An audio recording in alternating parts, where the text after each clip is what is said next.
Bismillahirrahmanirrahim. Assalamualaikum warahmatullahi wabarakatuh.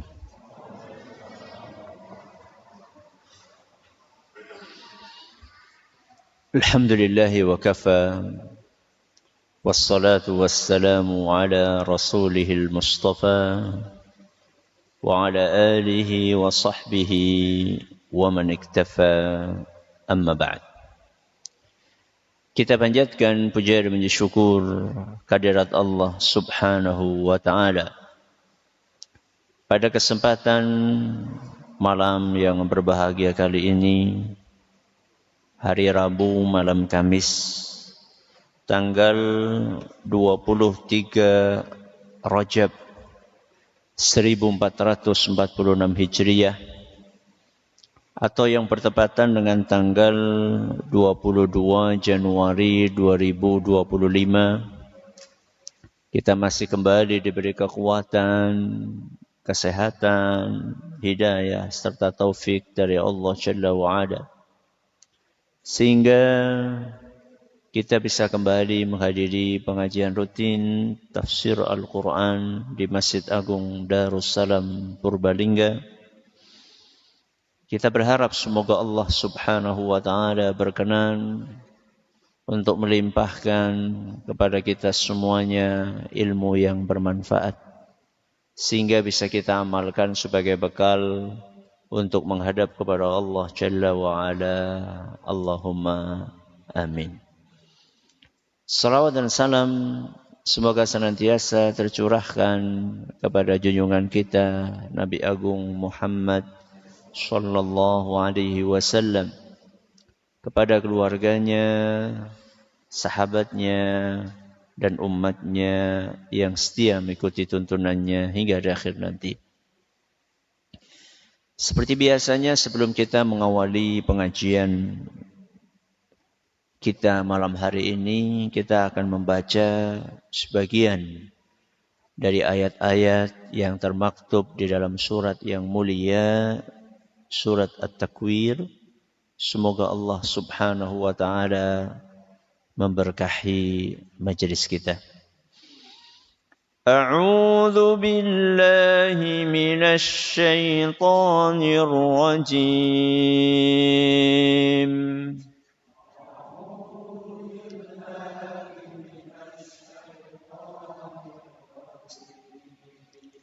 Bismillahirrahmanirrahim.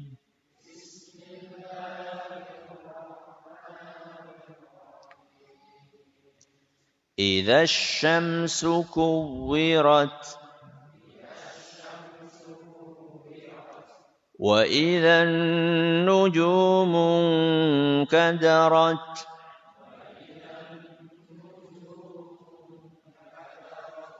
wa idzal jibalu suyirat wa idzal 'isharu uttilat wa idzal wuhushu hushirat wa idzal biharu sujjirat wa idzan nufusu zuwijat wa idzal mau'udatu su'ilat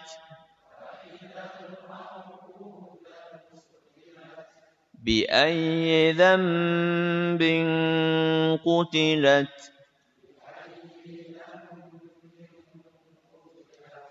wa idza as-suhufu nushirat wa idza as-samaa'u kushitat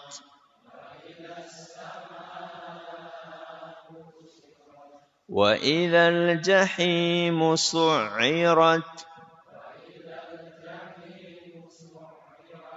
وإذا الجنة أزلفت علمت نفس ما أحضرت.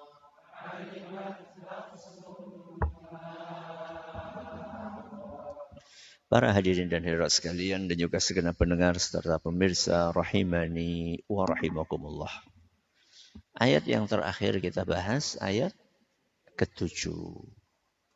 Hari ini kita akan memasuki pembahasan tentang ayat berikutnya yaitu ayat yang ke-8. Masih ingat enggak?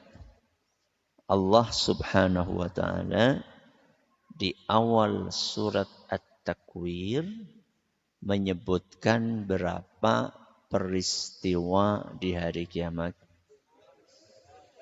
12 peristiwa. Kalau peristiwa itu akan dibagi berdasarkan kapan terjadinya, bisa dibagi menjadi berapa fase? 2. 6 peristiwa kapan terjadinya? Sebelum hari kiamat di akhir dunia. 6 peristiwa berikutnya akan terjadi setelah hari kiamat. Pada pertemuan sebelumnya, kita telah menyampaikan cerita tentang peristiwa yang pertama yang diceritakan di dalam surat At-Takwir, yaitu peristiwa yang terjadi setelah hari kiamat. Yaitu firman Allah Subhanahu wa taala, wa idzan nufusu zuwijat. Apabila nyawa disatukan dengan jasadnya. Ini penafsiran pertama. Penafsiran kedua, apabila orang digabungkan dengan orang yang serupa dengan dia. Penafsiran ketiga, apabila amal seseorang digabungkan dengan pelakunya.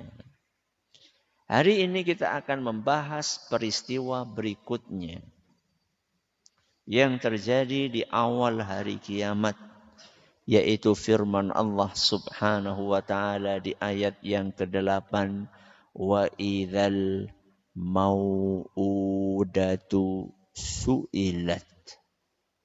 Apabila bayi perempuan yang dikubur hidup-hidup ditanya. Apa kata Allah? Apabila bayi perempuan yang dikubur hidup-hidup ditanya. Ini salah satu peristiwa yang terjadi di hari kiamat. Bayi perempuan dikubur hidup-hidup. Perbuatan ini, mengubur bayi perempuan hidup-hidup, adalah salah satu kebiasaan buruk sebagian kaum musyrikin Arab jahiliyah. Dan cara mereka menguburnya macam-macam. Kata Imam As-Sa'labi rahimahullah, ada 2 cara. Ada yang mengubur hidup-hidup begitu lahir langsung dikubur. Ceprot, ketahuan apa? Perempuan langsung dikubur. Cara yang kedua, ada yang nunggu sampai umur 6 tahun. Kita bahas satu persatu. Cara yang pertama, kenapa? Begitu lahir langsung dikubur. Jadi kalau istrinya sudah kontraksi, sudah ada tanda-tanda bakal melahirkan, suaminya ini sibuk gali lubang. Kenapa? Sibuk gali lubang. Di mana? Di dekat istrinya. Di dekat istri. Karena kan saat itu rumahnya masih apa? Lantainya masih tanah. Dekat istrinya itu gali lubang. Ditungguin istrinya akan melahirkan bayi laki-laki atau perempuan. Begitu yang lahir bayi laki-laki, dibiarkan. Begitu yang lahir bayi perempuan, langsung dimasukkan ke lubang yang dia bikin tadi dan diuruk. Tidak peduli istrinya nangis atau apa, bayinya nangis, tidak peduli. Ini cara yang pertama. Cara yang kedua, enggak langsung. Tapi diapain? Dia biarin dulu. Sampai umur berapa tadi? 6 tahun. Dari umur itu, ya dari lahir sampai 6 tahun, bayi perempuan itu dikasih pakaian wool. Pakaian apa? Wool. Atau pakaian dari bulu hewan. Terus disuruh angon wedus. Kenapa? Angon wedus. Atau angon ontak. Di mana? Di gurun. Ya. Layaknya anak laki-laki. Nanti begitu sudah masuk usia berapa? 6 tahun.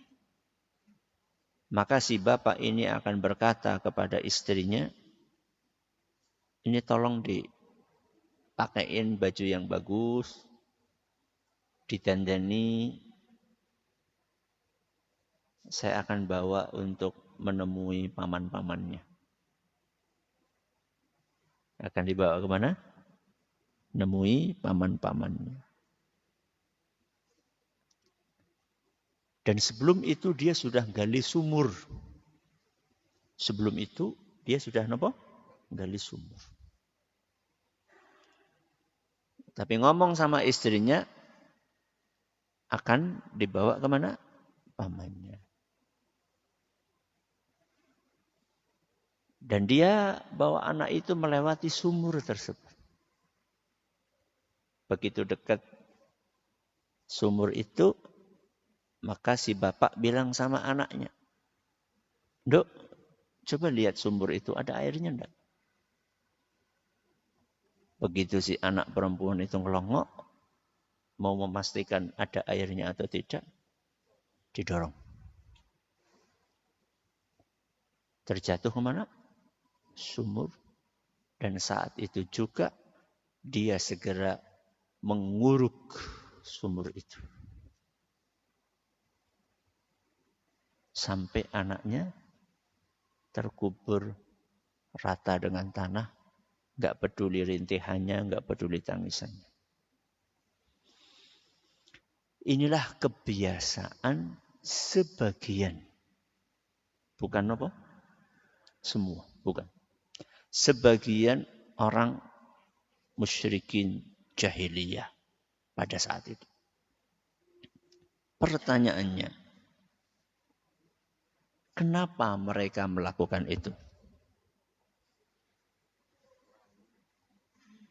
Malu. Terus?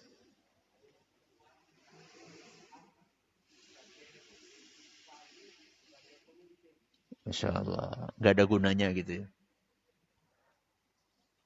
Salah satu faktor besar yang membuat mereka tega melakukan perbuatan bengis tadi adalah Kebodohan. Apa? Kebodohan. Bodoh apa, Ustaz? Jadi mereka itu punya persepsi, punya anggapan.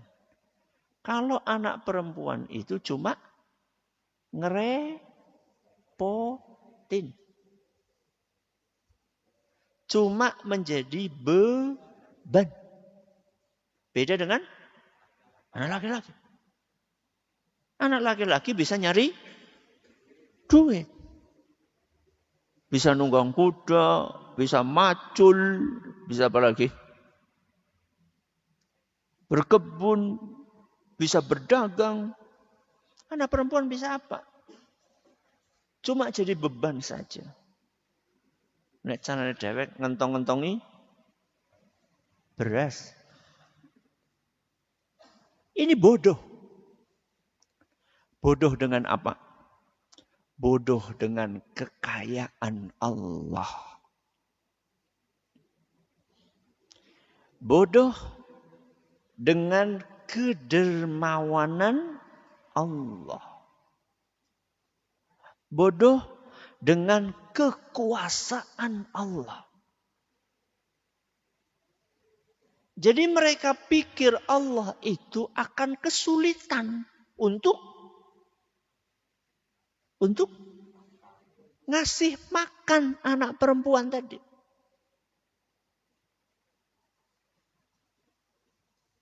Ini kan kebodohan akut.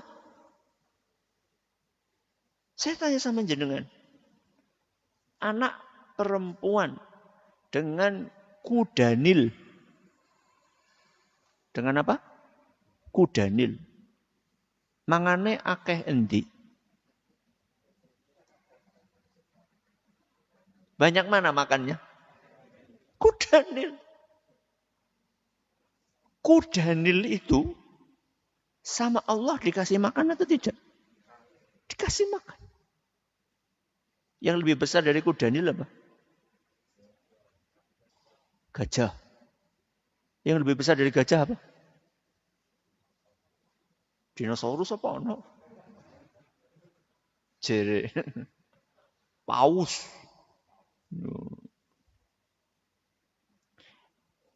Makhluk yang segede-gede itu saja sama Allah dikasih makan. Dan Allah tidak kerepotan, tidak kesulitan, tidak kesusahan. Bahkan di dalam ayat kursi Allah Subhanahu wa taala berfirman, wasi'a kursiyuhus samawati wal ard. Terus napa? Wala ya'uduhu hifdhuhuma wa huwal aliyyul azim. Apa artinya? Wala ya'uduhu hifdhuhuma. Napa artinya? Allah itu ndak kerepotan, ndak kesusahan, ndak keberatan untuk ngurusi langit dan bumi. Langit dan bumi beserta isinya atau tidak? Beserta isinya.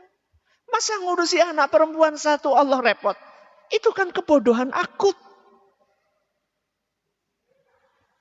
Jadi yang pertama, karena faktor apa? Kebodohan. Dan kita sebagai seorang muslim, jangan ikut-ikut jadi orang bodoh. Wah, engko sih nek anake akeh mangane apa? Mangane sega. Subhanallah, di dalam Al-Qur'an surat Al-Isra ayat 31. Surat apa? Al-Isra ayat 31. Allah Subhanahu wa taala berfirman, وَلَا تَقْتُلُوا أَوْلَادَكُمْ خَشْيَةَ إِمْلَاقٍ. Jangan kalian bunuh anak-anak kalian karena alasan takut miskin. Kenapa? Nahnu narzuquhum wa iyyakum. Karena sesungguhnya kamilah yang akan memberi rizki mereka dan memberi rizki kalian. Mereka sinten, kalian sinten. Mereka itu anak-anak tersebut, kalian itu kita orang tua. Jadi yang ngasih makan itu bukan bapak dan ibunya. Yang ngasih rizki itu bukan bapak dan ibunya. Allah yang ngasih rizki. Kenapa banyak orang takut punya anak? Banyak. Siji bae loh. Siji bewis mumet.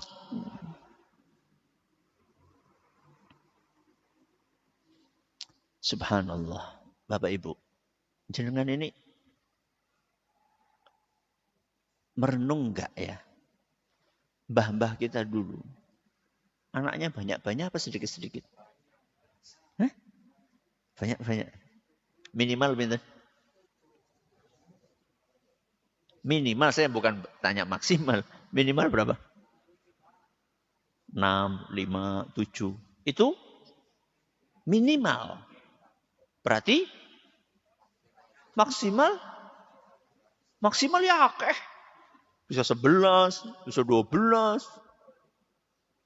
Kalau kita hari ini ditanya, anaknya berapa? 6. Oke teman. Kalau dulu 6 itu sedikit pertanyaannya. Mbah kita dulu sama kita hari ini. Secara ekonomi lebih mending mana? Hah? Apa indikatornya? Rumah. Rumah mbah kita dulu lantainya apa? Nah. Rumah jenengan? Hah? Siapa yang rumahnya masih mester? Angkat tangan. Bukan mester. Apa namanya? Bukan. Peluran. Yang rumahnya masih peluran, angkat tangan. Jeneng nyongtok. Ya. Rata-rata apa? Minimal keramik. Ini ngomongin yang kelihatan mata. Rumah. Kendaraan. Mbah kita dulu punya apa? Ontel. Jenengan? Motor. Berapa motornya? Suami punya. Istri punya. Anak punya. 3 anaknya berarti motornya? 3. Oke. Itu ya perbedaannya ya. Secara ekonomi. Mbah kita dulu makan daging, makan ayam, setahun berapa kali? Makan daging, itu ketika Idul Adha. Itu pun kalau ada yang kurban. Makan ayam kapan? Pas kepungan. Kita sekarang makan ayam kapan? Bendina, nanti bosen. Kenapa mbah-mbah kita dahulu? Mereka percaya diri dalam tanda kutip punya anak banyak.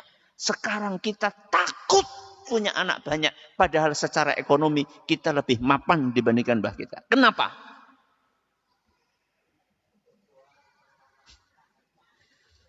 Karena tawakal kita sangat tipis. Dulu anak sampai 11, makanya apa? Lauknya apa lauknya? Aku ke isi menangi lawuh jelantah. Jelantah bareng goreng apa?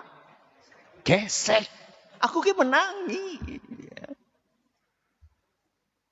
Makan bareng-bareng pakai nopo? Godong? Gedong. Masya Allah. Tawakal mbah-mbah kita dulu sama Allah. Tinggi. Sekarang kita takut. Ngomongan apa? Ngomong bayar SPP privé. Lo buktinya kita sampai sekarang masih hidup. Alhamdulillah. Jadi jangan ikut-ikutan kaum musyrikin. Jahiliyah. Kita ini bukan musyrik. Kita ini muslim. Kita ini bukan, pola pikir kita jangan kayak orang jahiliyah. Kita ini hidup di zaman ini. Zaman modern. Yang pikirannya jangan seperti pikirannya orang-orang primitif. Ya. Oke, ini penyebabnya orang-orang musyrikin jahiliyah melakukan kejahatan seperti itu. Allah Subhanahu wa taala di dalam ayat ini berfirman, wa idzal mau'udatu su'ilat. Apabila bayi yang dibunuh hidup-hidup akan ditanya. Loh. Yang ditanya siapa? Bayinya apa yang bunuh? Sing salah sih siapa?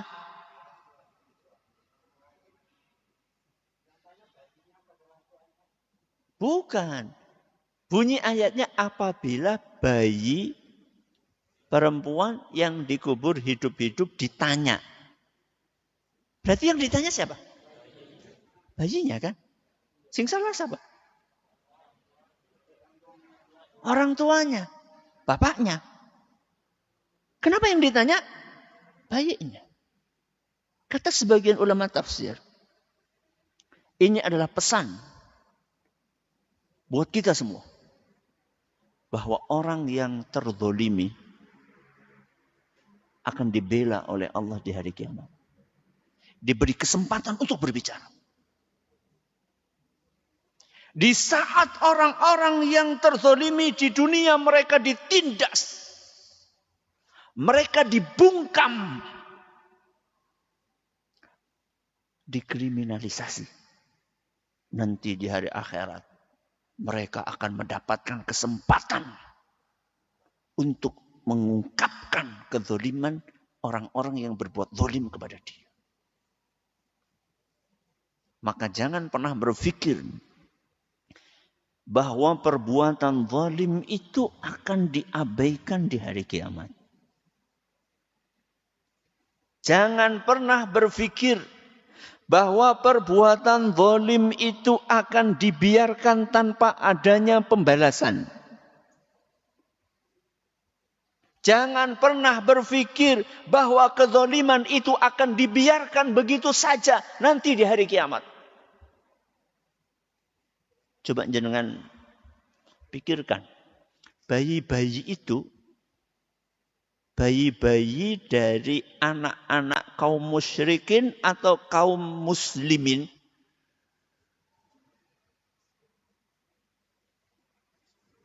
Ini kejadian kapan? Sebelum Islam datang atau setelah Islam datang? Sebelum. Berarti bayinya siapa? Kaum musyrikin.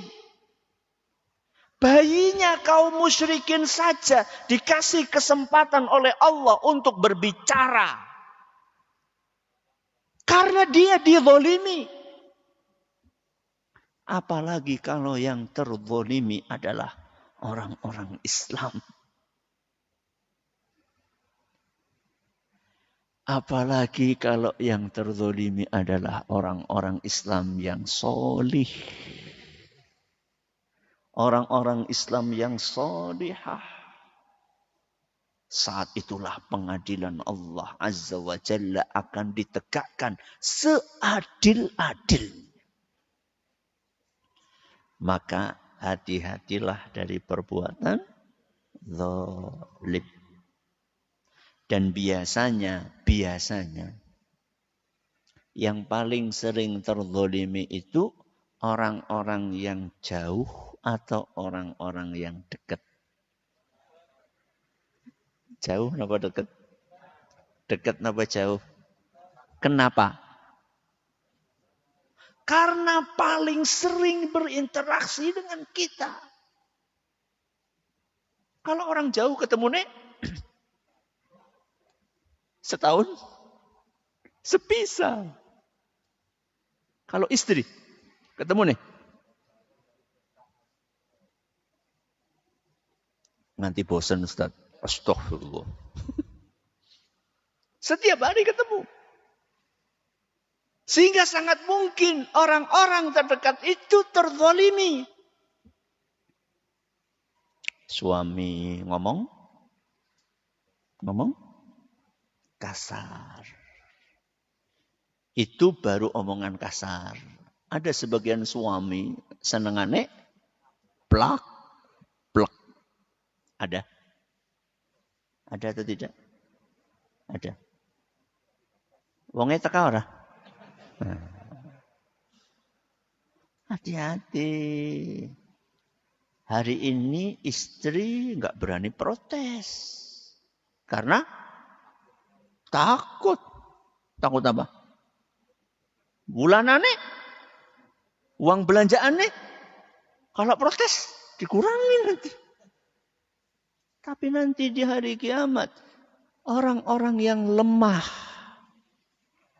akan mendapatkan keistimewaan untuk menceritakan kejadian-kejadian yang dialaminya di hadapan Allah Subhanahu wa taala.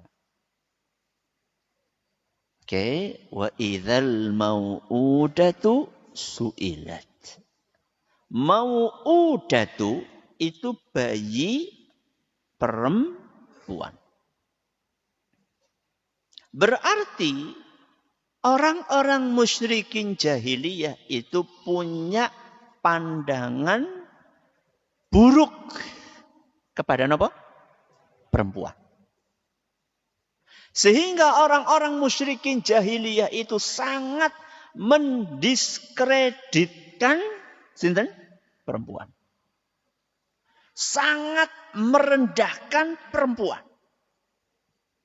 Salah satu praktek mereka merendahkan perempuan adalah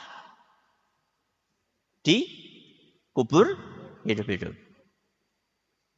Islam datang untuk memuliakan perempuan. Makanya sampai ada satu surat di dalam Al-Quran. Namanya surat An-Nisa. Kalau laki-laki apa? Jenengan si laki-laki apa perempuan? Laki-laki. Jadi orang ngerti bahasa Arab laki-laki. Ar-rijal. Para lelaki. Saya tanya. Ada enggak surat Ar-rijal?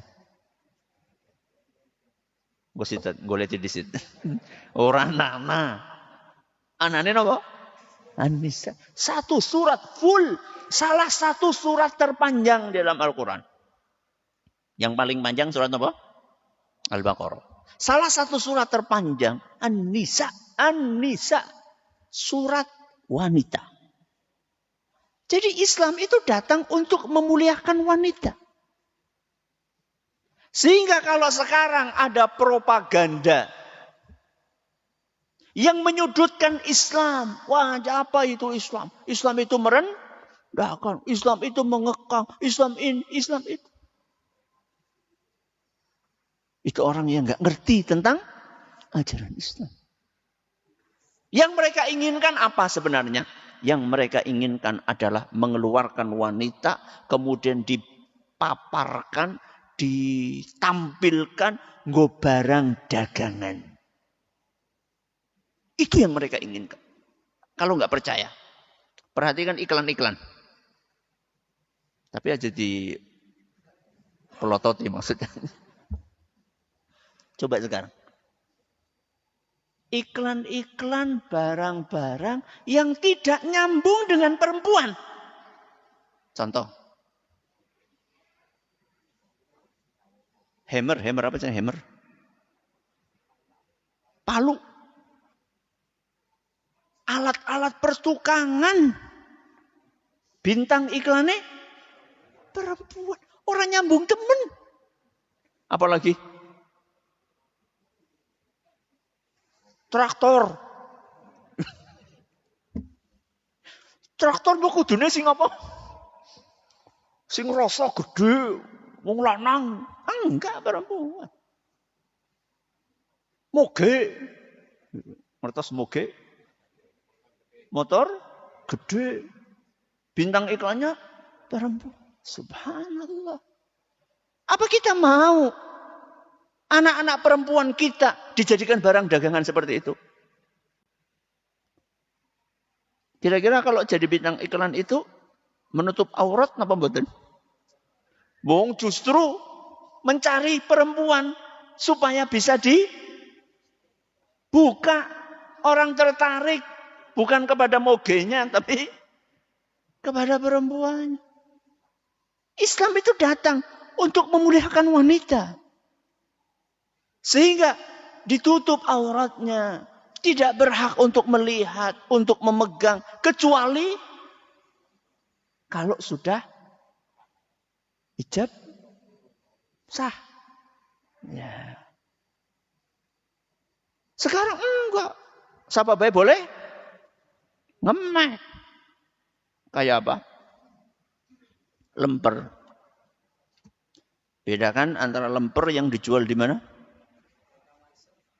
Di pasar, nang tampah, dengan lemper yang dijual di mana? Supermarket, pakai nopo? Etalase kaca. Kalau lemper di pasar, harganya berapa? Di sini pasar berapa?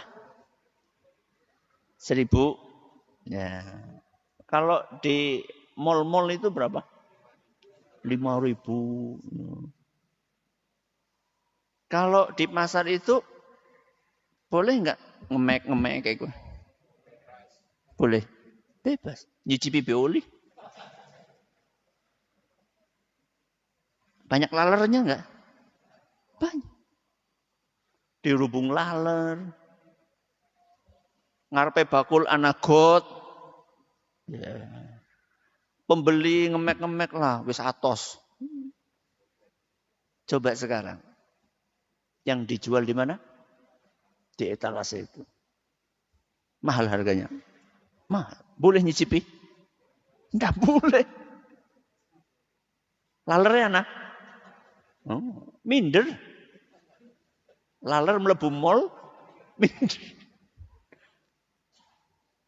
Subhanallah. Begitu kira-kira ilustrasinya. Islam itu ingin memuliakan wanita. Makanya ditutup auratnya. Jadi kita tuh jangan terbawa kampanye propaganda orang-orang kafir yang ingin merendahkan wanita. Jangan ikut-ikutan mereka. Mereka itu sudah merasakan bagaimana rusaknya wanita di negeri mereka. Dan mereka ingin merusak wanita-wanita muslimah. Seperti rusaknya wanita-wanita mereka. Maka Islam adalah agama yang paling memuliakan wanita.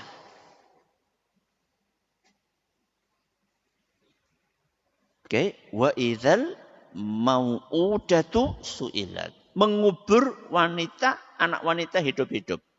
Hukumnya apa? Hukumnya apa? Ya pastilah haram. Dosa besar apa dosa kecil? Pasti dosa kecil. Maaf. Astagfirullah. Pasti dosa apa? Besar. Ayat yang tadi saya baca, surat Al-Isra ayat berapa? 31. Di akhir ayat Allah berfirman, Inna qatlahum kana khita'an kabira. Sesungguhnya pembunuhan kepada anak-anak karena takut miskin adalah kesalahan besar. Alias dosa apa? Besar. Bagaimana menebusnya? Taubat. Apa? Taubat. Dalam beberapa hadis, salah satunya hadis riwayat Imam At-Tabarani dan nilai sahih Syekh Al-Albani, salah satunya adalah menyempurnakan taubatnya dengan memerdekakan budak. Jadi ada seorang sahabat yang dulu di zaman jahiliyahnya pernah mengubur 8. Berapa? 8. Anak perempuan. Masuk Islam, terus datang menemui Rasul SAW. Maka kata Nabi SAW, merdekakan setiap bayi. Ya, tebusan dari setiap bayi yang kamu kubur, 1 budak. Ya, berarti berapa budak dia merdekakan? 8 budak. Tapi ini hukumnya sunnah. Hukumnya apa? Sunnah. Karena dalam sebuah hadis yang diriwayatkan oleh Imam Ad-Darimi, dan hadis ini kata Syekh Al-Albani memiliki banyak penguat, Nabi SAW pernah dicurhati oleh seorang sahabat yang dulu melakukan hal yang serupa. Menceritakan detil sampai rintihan bayi anak perempuannya itu masih dia ingat. Ya abatah, ayahku, sampai suaranya hilang. Nabi SAW mendengar cerita itu nangis. Sampai para sahabat yang hadir di situ, kamu bikin Nabi sedih. Nabi SAW katakan, biarin. Orang ini lagi nanya tentang sesuatu yang dia perlukan. Dia pengen apa? Bertaubat. Bahkan sama Nabi disuruh ulangi lagi ceritamu sekali lagi. Setelah itu kemudian Nabi SAW mengatakan, innallaha qad wada'a 'anil jahiliyati ma 'amilu. Orang yang sudah masuk Islam, perbuatan jahiliyahnya itu sudah dihapus sama Allah Azza wa Jalla. Fasta'nif amalak.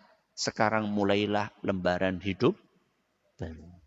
Nah, dalam hadis ini Nabi tidak nyuruh untuk apa? Membebaskan budak. Berarti membebaskan budak itu adalah sunnah untuk menebus kejahatan yang pernah dilakukan di zaman jahiliyah. Kita akan lanjutkan insya Allah ayat ke-9 pada pertemuan berikutnya. Terima kasih atas perhatiannya, mohon atas segala kurangannya. Kita akhiri dengan doa kafaratul majlis. Subhanakallahumma wa bihamdika asyhadu an la ilaha illa anta astaghfiruka wa atubu ilaik. Wassalamualaikum warahmatullahi wabarakatuh. Jangan lupa untuk subscribe dan share bila kajian ini dirasa bermanfaat.